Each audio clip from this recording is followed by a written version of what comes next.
예, 9시 예배 때 말씀을 증거해 보니까 내용이 굉장히 방대해서 시간이 많이 걸리더라고요. 그래서 가능하면 요약해서 말씀을 핵심 포인트만 잘 증거할 테니까 여러분이 잘 들으시기를 주의 이름으로 축복합니다.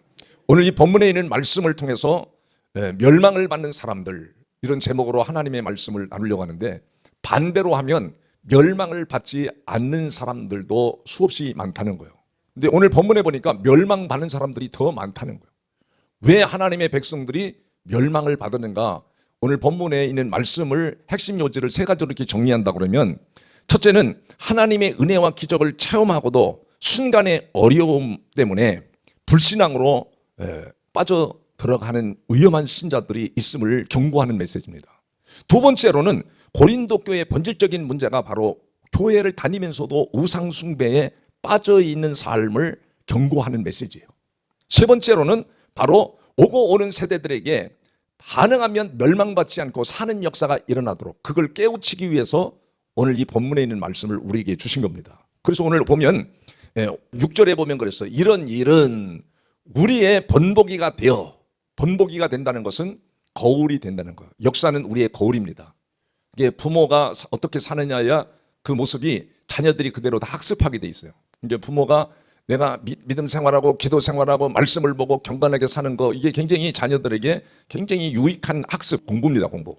그 이스라엘 역사가 우리의 거울이라는 거, 거울. 이 시대의 역사가 거울이라는 거예요. 지금 우리가 살아오는 이 시대에도 지금 권력자들이 어떻게 하는가가 그게 거울이라는 거, 거울. 그거를 분별할 수 있는 지혜가 있기를 주의 이름으로 축복합니다. 그래서 이러한 일은 우리의 본보기가 되어 우리로 하여금 그들이 뭐예요? 악을 즐겨한 것 같이 즐겨하는 자가 되지 않게 하려 함이니 그래요.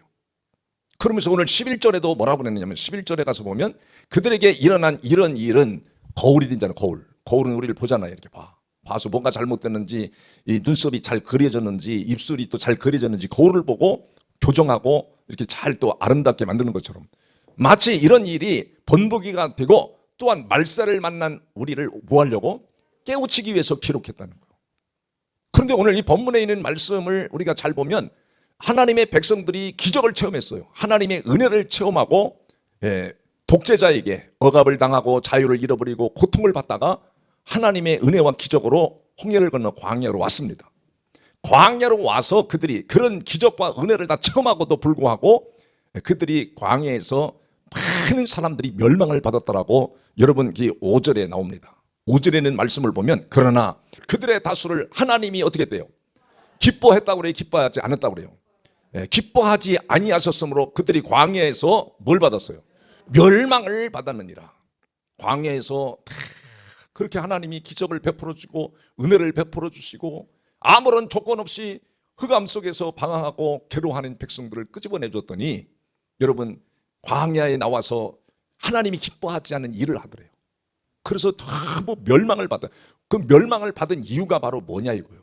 그 멸망을 받은 이유가 7절에 있는 말씀을 보면 그렇게 말합니다. 그들 가운데 어떤 사람들과 같이 너희는 우상 숭배를 하는 자가 되지 말라. 기록된 바 백성이 앉아서 먹고 마시며 일어나서 뛰논다 함과 같으니라. 이스라엘 백성들이 당시에 있었던 모습을 말하는데 거기까지 이제 가려면 시간이 많이 걸리니까 바로 이걸 문자적으로 보지 않고 영적으로 보면 그래요.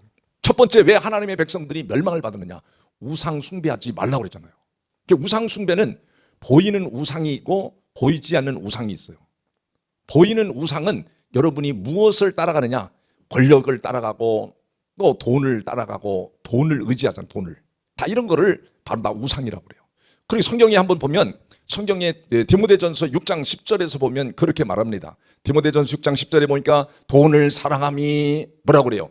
일만하게 뿌리가 되나니 이것을 탐내는 자들은 뭐를 받는데요?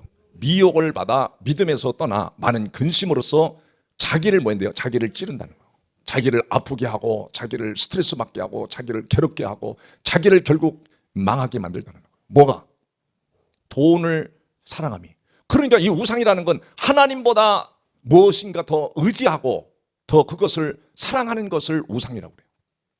이것 때문에 하나님의 백성들이 멸망을 받았다는 거예요. 근데 오늘날도 여러분 한번 놀라운 것은 여러분 우리가 예배를 이렇게 드리는 것, 우리가 지난 시간에도 공부를 했는데 좀 빠진 부분이 있었어요. 예배를 드리는 것보다 더 소중한 게 뭐냐? 왜 예배를 드려야 하는가? 예배를 왜 드리는가? 그 의미를 깨닫지 못하고 예배를 드리는 자체를 다 우상이라고, 우상 숭배하는 거와 똑같다는 거예요. 근데 오늘날도 그렇고 그 당시도 그렇고 하나님의 백성들이 교회를 와서 하나님을 우상화를 만드는, 우상화. 어떻게 우상화 만드냐?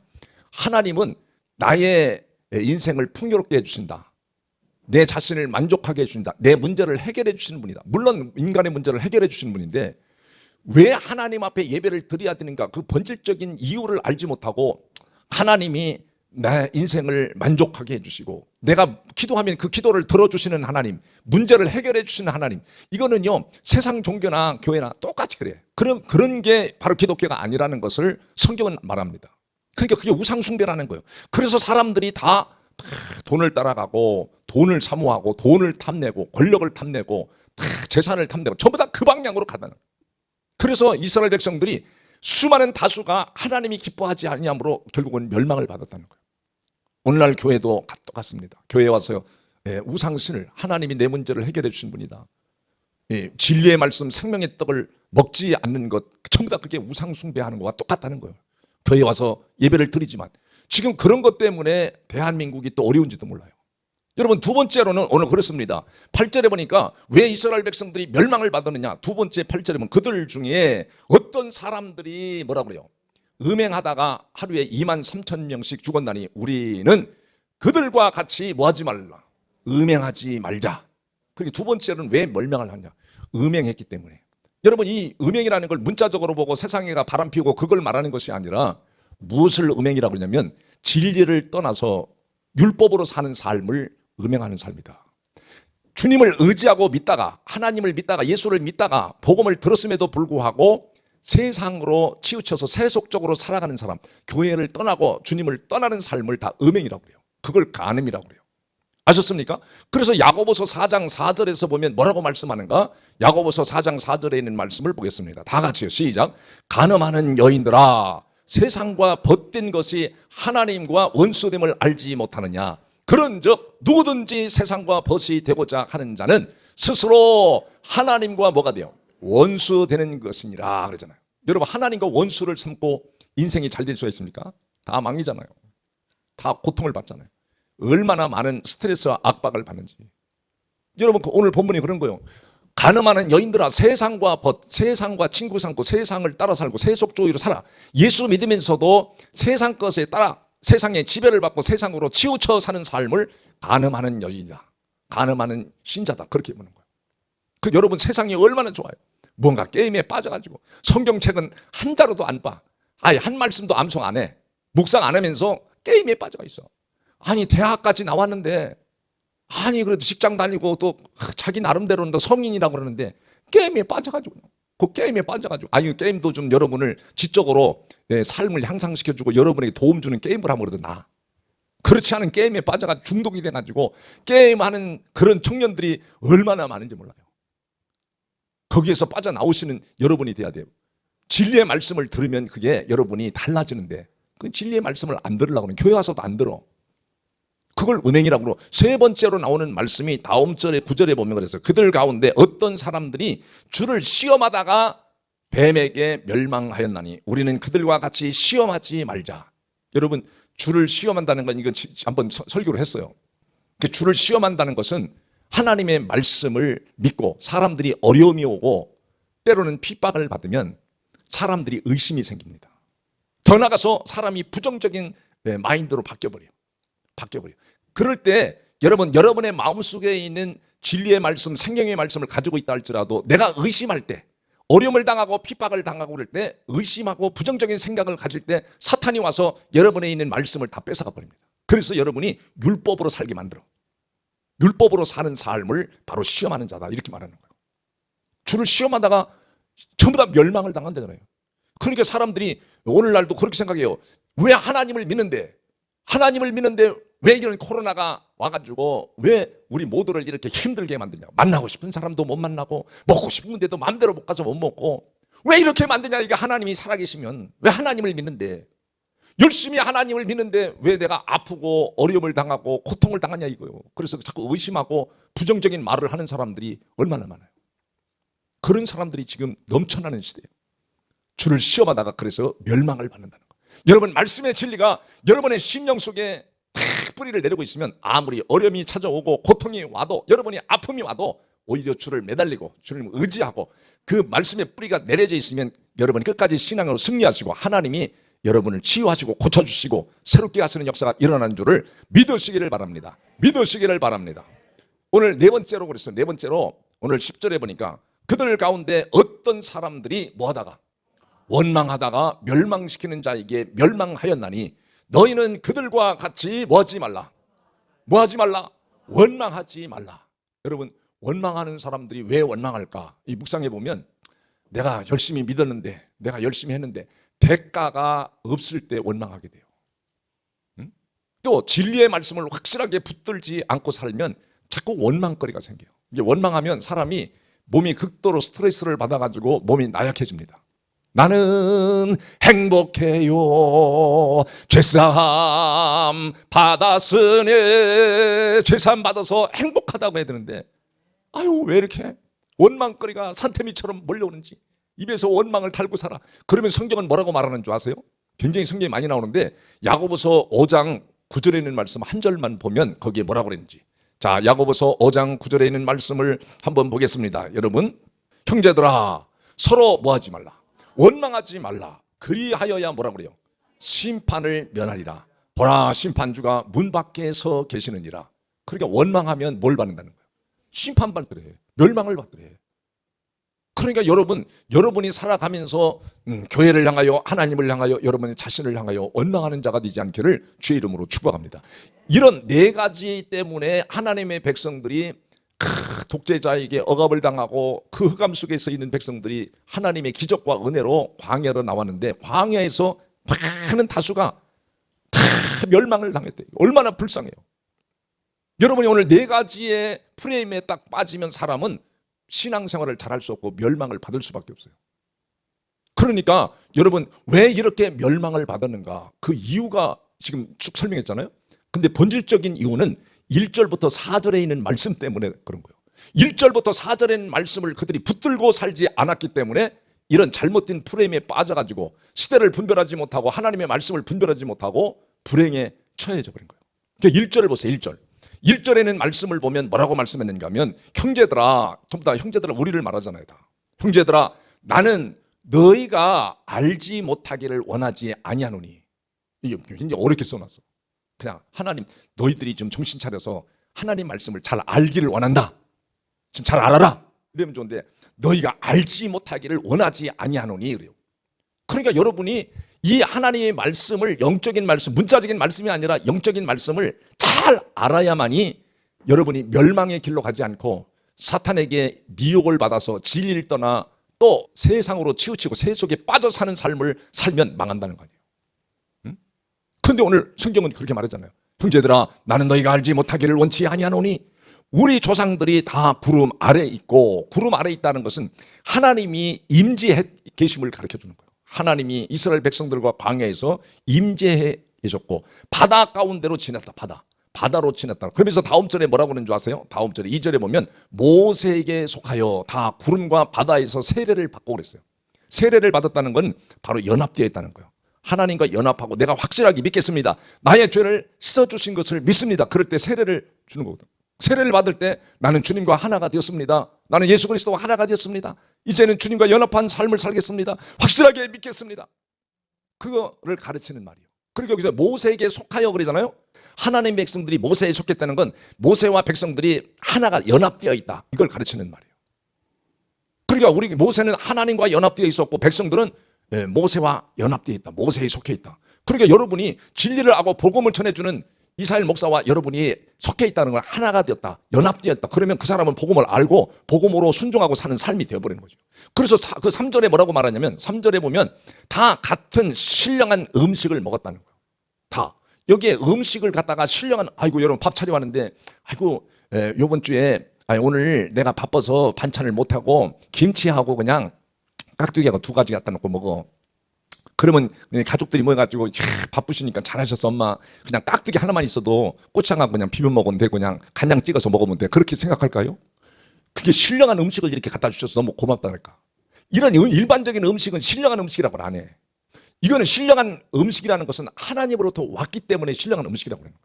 그게 음식이라는 것은 여러분 요한복음에 가서 보면 요한복음 6장에 35절에 가서 보면 뭐라고 했는가? 한번 보겠어요. 예수께서 이르시되 나는 뭐라고 그래? 나는 생명의 떡이니 내게 오는 자는 결코 줄이지 아니할 터요. 나를 믿는 자는 그러면서 뭐라고 그래요? 영원히 목마르지 아니하리라. 그 예수님 자신이 생명의 떡이래. 그러니까 이스라엘 백성들에게 하늘에서 신령한 음식을 줬다는 것은 하나님으로부터 오는 말씀을 먹어야 된다는 거예요. 육적으로 그냥 세상의 음식만 먹고 사는 게 아니라 인생은 하나님과 연합되어지고 하나님이 주시는 음식을 먹어야 되는구나. 바로 그게 예수 그리스도라는 거예요. 예수 그리스도. 예수 그리스도를 만나고 예수 그리스도를 믿어야 되고 예수 그리스도가 주시는 말씀을 먹고 사는 것을 신령한 음식을 먹은 자들이다. 이 신령한 음식을 먹고도 그들이 네 가지 때문에 그 네 가지의 프레임에 빠져가지고 멸망을 당했잖아요. 그러니까 여러분이 이것을 지속적으로 먹어야 된다고 말씀하면서 다시 그 다음 절에 뭐라고 그랬는지 그럼 보세요. 4절에 보면 다 같은 신령한 음료를 마셨으니 이는 그들을 따르는 신령한 반석으로부터 마셨음에 그 반석은 뭐라고 그래요? 반석은 곧 그리스도시라. 반석이 뭐래요? 반석이 그리스도라고 그러잖아요. 반석에서 뭐가 나왔어? 물이 나왔는데 이걸 이제 원문으로 보면 생수라고. 생수가 흘러나왔다는 거예요. 여러분 생수라는 것은 다른 물은 뭐 여러분이 콜라를 먹고 사이다를 먹고 뭐 아이스크림을 먹고 그러면 다 갈증이 납니다. 더울 때. 근데 생수를 먹으면 갈증이 해결이 돼버려요. 근데 여기서 말하는 이 생수는 바로 예수 그리스도께서부터 나오는 거. 예수 그리스도의 진리의 말씀, 복음의 말씀을 듣는 것을 바로 생수라고 그러잖아요. 근데 이걸 어떻게 만들었냐? 어떻게 나왔냐? 반석에서 어떻게 나왔냐? 여러분 출애굽기 17장에 가서 보겠어요. 17장 6절에 가서 보면 거기를 쭉 봐야 되는데 한 절만 딱 대표적으로 보겠습니다.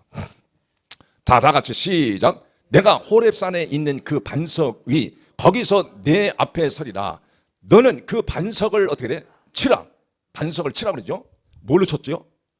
모세가 갖고 다니는 연약한 지팡이로 반석을 내려쳤어. 그랬더니 그곳에서 물이 나오리니 백성이 마시리라. 모세가 이스라엘 장로들의 목전에서 그대로 행하니라. 여러분 지팡이는 막대. 모세가 갖고 다니는 연약한 막대인데 이 막대로 뭘 쳤어요? 반석을. 돌을 반석이잖아요. 근데 그 문자적으로 해석하면 돌이지만 이 반석이 뭐라고 그랬어요? 예수 그리스도라고 그랬잖아요.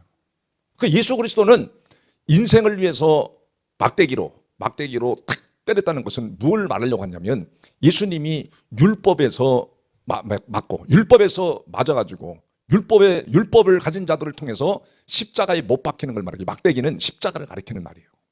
그러니까 여러분 예수 그리스도는 바로 우리의 죄 때문에 율법을 가진 자들로 인해서 십자가에 못 박혔다가 거기서 뭐가 나왔어요? 십자가에 못 박히고 거기에서 생수가 흘러나왔다는 거예요. 생수가. 그래서 그 생수를 마시는 자가 진리의 말씀을 마시는 자가 복음의 말씀을 먹는 자가 바로 새 생명을 얻고 부활의 역사가 일어나고 사람이 변화가 일어나고 사람이 성숙하고 달라지는 역사가 일어난다는 걸 가르치는 거예요. 이거를 하나님의 백성들이 안 먹었다는 거. 안 먹었어. 먹어야 되는데 일시적으로만 먹었지. 그래서 여러분 오늘 본문에 있는 말씀을 보면 4절에 있는 말씀을 보면 다 같은 신령한 음료를 마셨으니 다 같이 마셨는데도 그들은 따르는 신령한 반석으로부터 마셨으며 그 반석은 곧 그리스도시라. 그리스도와 연합되고 그리스도와 함께하고 그리스도를 믿고 의지하는 삶을 끝까지 지속적으로 가지 않았다는 걸 가르치는 말이에요. 오늘날도 지금 뭐 코로나 때문에 어려움 때문에 이 핑계 저 핑계 대고 주님을 떠나서 음행하는 신자, 간음하는 신자, 세상으로 치우치는 신자, 돈을 향하여 가는 신자 얼마나 많아요. 그 돈 조금 더 벌려고 돈으로 향하여 가는 신자들 전부 다 그게 간음하는 신자들이라는 거예요. 주를 시험하는 신자, 원망하는 신자들이라는 거예요. 그렇기 때문에 이스라엘 백성들이 멸망을 받고 오늘 멸망을 받지 않는 방법이 바로 예수 그리스도 생수를 주시는 예수 그리스도를 만나야 되고 그분을 확실하게 여러분이 만나서 의지하고 말씀을 먹는 자. 그래서 성경 한 절 보고 마치겠습니다. 요한복음 보면 요한복음 4장 14절에도 보면 이 사마리아 여인이 얼마나 물을 길러다니면서 힘들었는지 요한복음 4장 14절에서 보니까 뭐라고 하는 다 같이 한번 시작. 내가 주는 물을 마시는 자는 영원히 목마르지 아니하리니 내가 주는 물은 그 속에서 뭐가 있어요? 영생하도록 솟아나는 샘물이 되리라. 이 사마리아 여인이 그 야곱이 우물가에 와서 물을 길어 먹잖아요. 물을 길어 먹는 건 율법을 먹고 사는 거야. 그 율법을 먹고 사니까 날마다 목말라. 남편이 5명이 있어도 목말라. 아유 죽겠어. 그런데 예수를 만나서 예수님이 주시는 생명수를 마시는 자는 영원히 목마르지 아니하고 영원히 삶이 변화가 일어난다는 걸 거기서 말하고 있죠. 그 요한복음 한 절만 더 보겠습니다. 요한복음 7장 37절 38절에도 보면 뭐라고 말씀이 나와 있는가 하면 명절 끝날 곧 큰 날에 예수께서 서서 외쳐 이르시되 누구든지 뭐라고 그래요? 목마르든 내게로 와서 마시라. 이게 내게로 와서 마시라는 것이 바로 복음을 말하는 거예요. 진리의 말씀, 생명의 말씀을 말하는 거예요. 이걸 마시고 가야 여러분이 변화가 일어나고 사는 역사가 일어나고 여러분이 인생에 시험거리가 와도 그 시험을 이기고 원망거리가 와도 원망을 이기고 우상 숭배에 빠지지 않는 역사가 일어나는 줄을 믿으시길 바랍니다. 다음 절에 38절에 보면 나를 믿는 자는 뭐라고 그래요? 성경의 이름과 같이 그 배에서 뭐가 나? 생수의 강이 흘러나리라. 내 안에 예수 그리스도를 모시고 그분과의 아름다운 친교, 아름다운 연합, 하나가 되어서 날마다 그분과 교통하고 사는 삶을 가르치는 말들이에요. 그러면 여러분이 바로 여러분의 심령 안에서 여러분의 마음 안에서 주님이 생명수 같은 강 같은 생명수가 흘러나와서 목마르지 않는다는 거예요. 여러분이 이 복음으로 살지 않으면 여러분이 교회 와서 말씀을 듣고 집에 가서 뭘로 살아? 율법으로 사는 거예요. 율법으로 살면 여러분이 몸 안와 고통과 스트레스와 십자가에 죽는 것밖에 없어요. 예수님이 이 율법 때문에 십자가에 매달리신 거예요. 율법 때문에 십자가에 매달리셔가지고 율법에서 십자가에서 죽으시고 그 사랑을 바로 우리에게 복음을 주신 거예요. 복음을 주신 예수님을 만나고 그분과의 친밀한 교통과 교제를 계속해서 하는 삶을 살아갈 때 여러분 인생의 승리자가 되는 줄을 믿으시길 바랍니다. 승리자가 되는 줄을 믿으시기를 바랍니다.